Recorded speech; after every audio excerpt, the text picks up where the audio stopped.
Okay, hello everyone, and welcome to the end state of the game. This is the final turn, and apparently in his last turn, Baby Joey launched a bunch of suicidal counterattacks, I'm told, so we'll see what happens here, although this one does appear to be fairly successful. Well, some are more successful than others, really. I think he was just seeing what could be achieved by Polish forces if they got really enthusiastic about going on the offense. But overall, it doesn't look like he managed a lot. We're holding where we can, basically. However, it is a win for us, for the Polish team, because if we have a look down the south, we've held 1, 2, I believe there's a 3, 4 victory points here.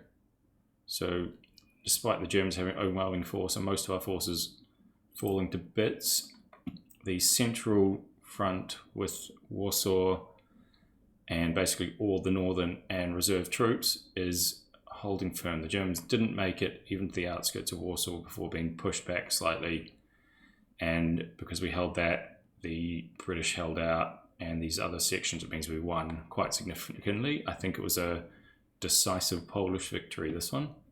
So this is the end state. Nothing really surprising. The Germans haven't really pushed from the last turn. I think they kind of gave up. And looking at the British, it's the same thing. They've got a little enclave there, but they don't have any capability to actually break out. Looking at the map, you can see Poland is largely conquered, just not the victory points. Right, to see the actual victory points, we will go onwards to the northern forces, and as you can see, we have won. Hurrah! And it was rainy,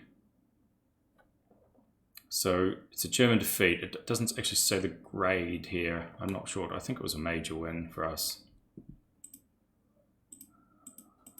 and this is all just because I had to cycle through theirs to show it. So 17 victory points, German losses are 16%, Polish losses are 36%, so they have not won. It's a decisive win for us.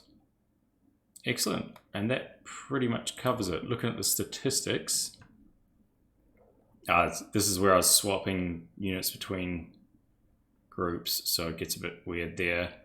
Overall, we inflicted a decent number of casualties. This is just, you can see the total troops are kind of decreasing.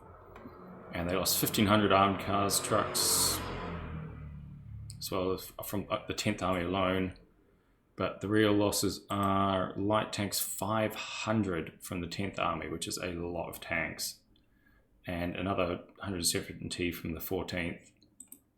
And 150 medium tanks, somewhat less from the other armies. But yeah, they in return inflicted a good number, and artillery as well. The Germans came off way better there. Polish Southern especially lost a massive amount of artillery pieces. The Northern lost quite a lot, and the reserves 250 artillery pieces. Overall, I think we played really well. We had a few advantages in this scenario variance the game threw at us, but we played solidly and managed to stop that German thrust with the 10th Army towards Warsaw, which was their big gamble for winning the game. We eventually stopped it cold at the borders of Warsaw, and the others didn't. The other armies, German armies, didn't push hard enough to actually make it. If we were to continue to play, this defense would eventually crumble. We just don't have the troops to, or the quality to engage in sustained conflict with the Germans, but it would be quite difficult for them to force Warsaw. Down here, different story. The numbers are much, much greater in favor of the Germans, so we couldn't expect to even hold out for a significant amount of time here, I don't expect. Yeah, overall, the British are also fairly screwed. I think there's 4 divisions. Yeah, 6th, 7th, 8th, and 9th Infantry are all cut off here, and I don't see how they would get home. So It would be like Dunkirk if Dunkirk had to go through the Baltic.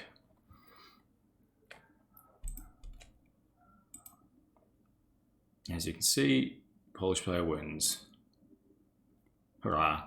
Right, thanks for watching everyone. I'd suggest subscribing to the channel because we're going to start up a Case Yellow scenario soon, and that will be the German invasion of France. So bigger, bolder, and presumably bloodier.